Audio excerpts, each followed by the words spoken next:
নমস্কাৰ আপোনালোক সকলোকে পুনৰবাৰ স্বাগতম জনাই মজিদ বন্ধুসকল লগতে চাওক আজি 9টা গুৰুত্বপূৰ্ণ খবৰ। প্ৰথমটো খবৰ, অসমৰ অৰ্থনীতিৰ প্ৰকৃত ছবি এইবাৰ দাঙি ধৰিলে বিধায়ক অখিল গগৈয়ে। মুখ্যমন্ত্ৰীৰ দাবী বনাম বাস্তৱ তথ্য এইবাৰ দাঙি ধৰিলে বিধায়ক অখিল গগৈয়ে।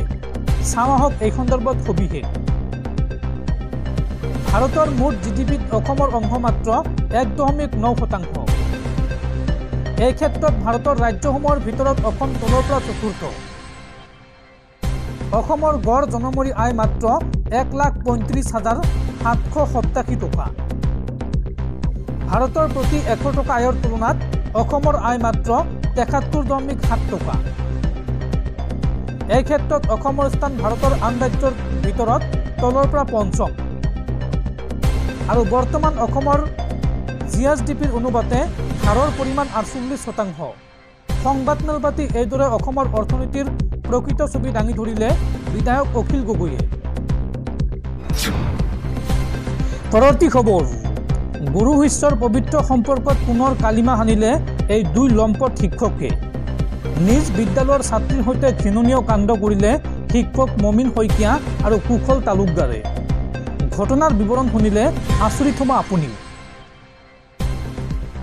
গুৰু শিষ্যৰ পবিত্ৰ সম্পৰ্কত পুনৰ কালিমা সানিলে দুই লম্পট শিক্ষকে। গুৰু শিষ্যৰ এই পবিত্ৰ সম্পৰ্কত কালিমা সানিলে এই দুগৰাকী শিক্ষকে। ৰাজ্যত পুনৰ ছাত্ৰী নিৰ্যাতনৰ ঘৃণনীয় ঘটনা। বিদ্যালয়ৰ অধ্যক্ষৰ বিৰুদ্ধে উঠিছে এই গুৰুতৰ অভিযোগ। নিজ বিদ্যালয়ৰে একাদশ শ্ৰেণীৰ ছাত্ৰীক যৌন নিৰ্যাতন। পৰিয়ালৰ এজাহাৰৰ ভিত্তিত অধ্যক্ষ মমিন শইকীয়াক গ্ৰেপ্তাৰ আৰক্ষীৰ। গহপুৰৰ এখন হাইস্কুলত সংঘটিত হৈছে এই ঘটনা। আনহাতে দক্ষিণ কামৰূপৰ ছয়গাঁৱতো অনুৰূপ কাণ্ড। শিক্ষক কুশল তালুকদাৰে সংঘটিত কৰিলে জঘন্য ঘটনা। ছাত্ৰীক যৌন নিৰ্যাতন চলাই আৰক্ষীৰ জালত শিক্ষক কুশল তালুকদাৰ। পৰৱৰ্তী খবৰ, ভাৰতৰ পাৰমাণৱিক শক্তিৰ খনিকৰ স্বৰূপ বিজ্ঞানী ৰাজগোপাল চিদাম্বৰমৰ মৃত্যু। ৮৫ বছৰ বয়সত দেশবহান পদাৰ্থ বিজ্ঞানীজনৰ। ভাৰতৰ অন্যতম পৰীক্ষামূলক পাৰমাণৱিক বোমা বিস্ফোৰণৰ বিশেষজ্ঞ অভিযন্তা তথা পদাৰ্থ বিজ্ঞানী ৰাজগোপাল চিদাম্বৰমৰ মৃত্যু। মৃত্যুৰ সময়ত তেওঁৰ বয়স আছিল ৮৫ বছৰ। শনিবাৰে মুম্বাইৰ যশোলক চিকিৎসালয়ত শেষ নিশ্বাস ত্যাগ কৰে বিজ্ঞানীজনে। ভাৰতৰ বিশিষ্ট বিজ্ঞানীগৰাকীৰ মৃত্যুত মৰ্মাহত হৈ পৰিছে দেশৰ বিজ্ঞান সমাজ। প্ৰধানমন্ত্ৰী নৰেন্দ্ৰ মোদীয়েও শোক প্ৰকাশ কৰিছে। শনিবাৰে পাৰমাণৱিক শক্তি বিভাগে এক অধিসূচনা জাৰি কৰি তেওঁৰ মৃত্যুৰ বিষয়ে অৱগত কৰে।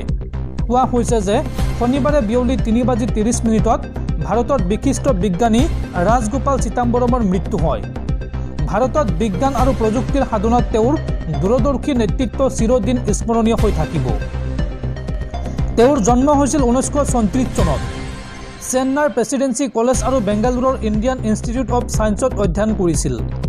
1974 আৰু 1998 চনত পোখৰাণত পাৰমাণৱিক পৰীক্ষাত চিদাম্বৰমে গুৰুত্বপূৰ্ণ ভূমিকা পালন কৰিছিল।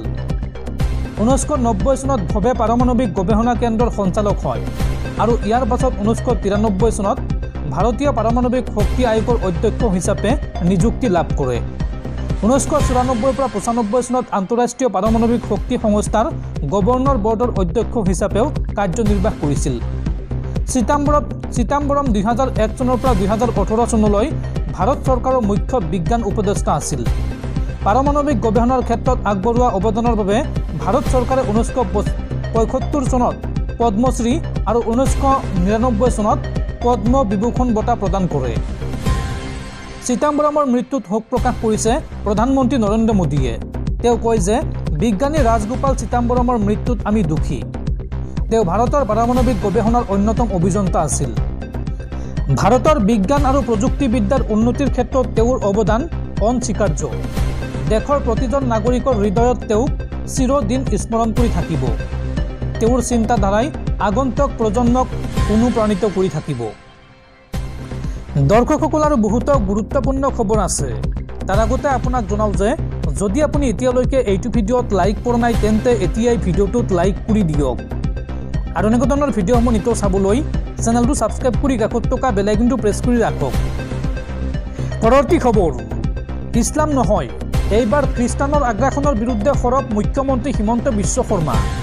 নাম নোলোৱাকৈয়ে খ্ৰীষ্টানৰ আগ্ৰাসনৰ বিৰুদ্ধে চৰ্চাৰ মুখ্যমন্ত্ৰীগৰাকী। জনজাতীয় এলেকাত খ্ৰীষ্টানৰ প্ৰভাৱক লৈ উদ্বিগ্ন মুখ্যমন্ত্ৰী হিমন্ত বিশ্ব শৰ্মা। ইছলাম নহয় এইবাৰ খ্ৰীষ্টানৰ আগ্ৰাসনৰ বিৰুদ্ধে সৰব মুখ্যমন্ত্ৰী হিমন্ত বিশ্ব শৰ্মা। নাম নোলোৱাকৈয়ে খ্ৰীষ্টানৰ আগ্ৰাসনৰ বিৰুদ্ধে চৰ্চাৰ মুখ্যমন্ত্ৰীগৰাকী। জনজাতীয় এলেকাত খ্ৰীষ্টানৰ প্ৰভাৱক লৈ উদ্বিগ্ন মুখ্যমন্ত্ৰী। ৰাভাসকলৰ মাজত দেখা দিয়া ধৰ্মান্তকৰণক লৈ বিস্ফোৰণ মুখ্যমন্ত্ৰী হিমন্ত বিশ্ব শৰ্মাৰ। ৰাভাসকল প্ৰকৃততে ভৈৰৱীৰ উপাসক, এই মন্তব্য মুখ্যমন্ত্ৰী হিমন্ত বিশ্ব শৰ্মাৰ।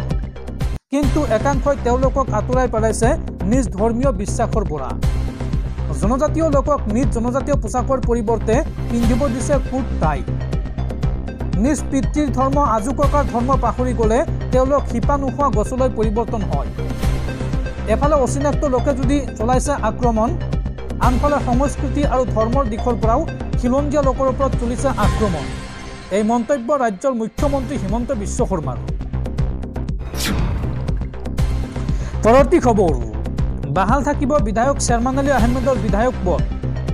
মুখ থেকেচা খালে সাংসদ ৰকিবুল হুছেইনে।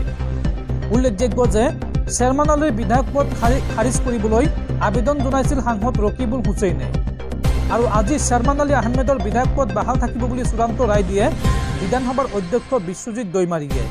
আৰু নতুন বছৰত প্ৰথমটো মুখ থেকেচা খালে সাংসদ ৰকিবুল হুছেইনে।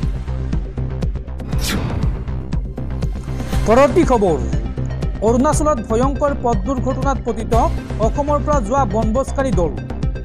পাহাৰীয়া পথৰ পৰা 50 ফুট তলত পৰিলগৈ গাড়ীসহ 8গৰাকী লোক। চাওঁ আহক এই সন্দৰ্ভত সবিশেষ। অৰুণাচলত ভয়ংকৰ দুৰ্ঘটনাত পতিত অসমৰ বনভোজকাৰী দল।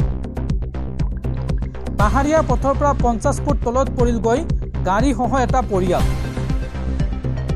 1 জানুৱাৰীতে পৰিয়ালটো গৈছিল ডিব্ৰুগড়ৰ বৈৰাগী মঠৰ পৰা আনিনীলৈ। আৰু শনিবাৰে আনিনীৰ পৰা ঘূৰি অহাৰ পথত এই ভয়ংকৰ দুৰ্ঘটনা সংঘটিত হয়। আৰু ইতিমধ্যে উদ্ধাৰ কৰা হৈছে গাড়ীখনত থকা 8গৰাকী লোকক। আৰু এই ভয়ংকৰ পথ দুৰ্ঘটনাত আহত হৈছে স্বামী স্ত্ৰী হিতেন্দ্ৰনাথ বুঢ়াগোহাঁই আৰু ৰেখা বুঢ়াগোহাঁই, লগতে পুত্ৰ বেদব্ৰত বুঢ়াগোহাঁই আৰু দেৱব্ৰত বুঢ়াগোহাঁই গুৰুতৰভাৱে আহত হৈছে। আৰু বোৱাৰী প্ৰমীলা সিং বুঢ়াগোহাঁইৰ অৱস্থা অতি সংকটজনক। পৰৱৰ্তী খবৰ, গুৱাহাটী মহানগৰীৰ খাৰগুলিত পানীৰ পাইপ ফুটি ক্ষতিগ্ৰস্ত হোৱা 23টা পৰিয়ালক প্ৰায় 12 লাখ টকাৰ আৰ্থিক সাহায্য অসম চৰকাৰৰ। খাৰঘুলিৰ জলবিস্ফোৰণত ক্ষতিগ্ৰস্ত 23টা পৰিয়াললৈ মুঠ 11,96,500 টকাৰ আৰ্থিক সাহায্য দিলে অসম চৰকাৰে। 9টা পৰিয়াললৈ 1,25,000 টকাৰ আৰ্থিক সাহায্য, লগতে এটা পৰিয়ালক দিয়া হৈছে 6,500 টকা আৰু 13টা পৰিয়ালক দিয়া হৈছে 5,000কৈ টকাৰ আৰ্থিক সাহায্য। পৰৱৰ্তী খবৰ, ৰাজ্যৰ গাঁওবুঢ়াসকলৰ ক্ষেত্ৰত এইবাৰ কঠোৰ হৈছে অসম চৰকাৰ। চৰকাৰী কামৰ নামত গাঁওবুঢ়াই যদি 1 টকাও বিচাৰিছে তেন্তে আপুনি লগে লগে দিয়ক অভিযোগ। গাঁওবুঢ়াক লৈ এইবাৰ একশ্যন মোডত ৰাজ্য চৰকাৰ। ৰাজ্যৰ জিলাই জিলাই এই সন্দৰ্ভত চলিব বৃহৎ অভিযান। গাঁওবুঢ়াৰ বিৰুদ্ধে এইবাৰ ৰাজ্যৰ জিলাই জিলাই চলিব বৃহৎ অভিযান। পৰৱৰ্তী খবৰ, উগ্ৰপন্থী সংগঠন আলফা স্বাধীনৰ নামত ৰাজ্যত পুনৰ ধন দাবী। এইবাৰ দুলীয়াজানত আলফা স্বাধীনৰ নামত ধন দাবী কৰা 5 ভুৱা আলফা সদস্যক গ্ৰেপ্তাৰ আৰক্ষীৰ। ধৃত লোককেইজন হৈছে ক্ৰমে লাহোৱালৰ বিতপন গগৈ, দুলীয়াজানৰ বলিন গগৈ, টেঙাখাটৰ ভৰত হাজাৰী, তিনিচুকীয়াৰ বিনোদ পাহাৰীয়াক আটক আৰক্ষীৰ। আৰু তেওঁলোকৰ পৰা জব্দ কৰা হৈছে এটা 7.65 mm পিষ্টল, এটা হস্ত নিৰ্মিত IED, 11টা মোবাইল সহ 50,000 টকা। উজনি অসমৰ ব্যৱসায়িক আলফা স্বাধীনৰ নামত ধন দাবী কৰি আহিছিল এই যুৱক কেইজনে বা এই ভুৱা আলফা সদস্য কেইগৰাকীয়ে। পৰৱৰ্তী খবৰ, গুৱাহাটী মহানগৰ আৰক্ষী আয়ুক্ত হিচাপে IGP পাৰ্থসাৰথী মহন্তৰ দায়িত্ব গ্ৰহণ আৰু দায়িত্ব লৈয়েই ৰাইজৰ অভিযোগৰ বাবে মুকলি কৰিলে নতুন ফোন নম্বৰ। যিকোনো অভিযোগ থাকিলে আপোনালোকে পোনপটীয়াকৈ এই ফোন নম্বৰত ফোন কৰি বা হোৱাটছএপ যোগে জনাব পাৰিব IGP পাৰ্থসাৰথী মহন্তক। ফোন নম্বৰটো হৈছে আপোনালোকে লিখি ৰাখক 6026900651। পৰৱৰ্তী খবৰ, দেশত পুনৰ সাংবাদিক হত্যা। দুৰ্নীতিৰ বাতৰি পৰিৱেশন কৰাৰ বাবেই সাংবাদিকক হত্যা। পথ প্ৰকল্পৰ দুৰ্নীতিৰ বাতৰি পৰিৱেশন কৰিছিল এইগৰাকী যুৱ সাংবাদিকে আৰু তাৰ পিছতে মৃতদেহ উদ্ধাৰ হৈছে সাংবাদিকগৰাকীৰ। দুৰ্নীতিৰ বাতৰি পৰিৱেশন কৰাৰ বাবেই সাংবাদিকক হত্যা। পথ প্ৰকল্পৰ দুৰ্নীতিৰ বাতৰি পৰিৱেশন কৰিছিল এগৰাকী যুৱ সাংবাদিকে। 120 কোটি টকাৰ এটা পথ নিৰ্মাণত হোৱা দুৰ্নীতি উদঙাইছিল সাংবাদিকগৰাকীয়ে আৰু বাতৰি পৰিৱেশন কৰাৰ লগে লগে ৰাজ্য চৰকাৰে নিৰ্দেশ দিছিল সেই দুৰ্নীতিৰ তদন্ত কৰাৰ বাবে। ঠিকাদাৰৰ বিৰুদ্ধে আৰম্ভ হৈছিল দুৰ্নীতিৰ তদন্ত আৰু তাৰ পিছতে হঠাৎ 1 জানুৱাৰীত নিৰুদ্দেশ হৈছিল সাংবাদিক মুকেশ চন্দ্ৰকাৰ। নিৰুদ্দেশ হোৱাৰ পিছতে মুকেশৰ মোবাইল অফ আছিল আৰু নিৰুদ্দেশৰ খবৰ লগে লগেই মুকেশৰ ভাতৃয়ে আৰক্ষীক অৱগত কৰিছিল আৰু তাৰ পিছতে মুকেশৰ সন্ধানত নামি পৰিছিল আৰক্ষী। বিশেষভাৱে গঠন কৰা হৈছিল আৰক্ষীৰ এটা টীম আৰু তাৰ পিছতেই ঠিকাদাৰ সুৰেশ চন্দ্ৰকাৰৰ ঘৰত চলিছিল আৰক্ষীৰ অভিযান। CCTVৰ ফুটেজ আৰু মোবাইল ফোনৰ হেক স্থানৰ ভিত্তিত অৱশেষত উদ্ধাৰ কৰিবলৈ সক্ষম হয় মুকেশৰ মৃতদেহ। ঠিকাদাৰৰ ঘৰৰ পানীৰ টেংকিৰ পৰা উদ্ধাৰ কৰে সাংবাদিক মুকেশৰ মৃতদেহ। এই ঘটনা সংঘটিত হৈছে ছত্তীশগড়ত। ছত্তীশগড়ৰ বিজাপুৰ জিলাত সংঘটিত হৈছে এই ভয়ংকৰ ঘটনা।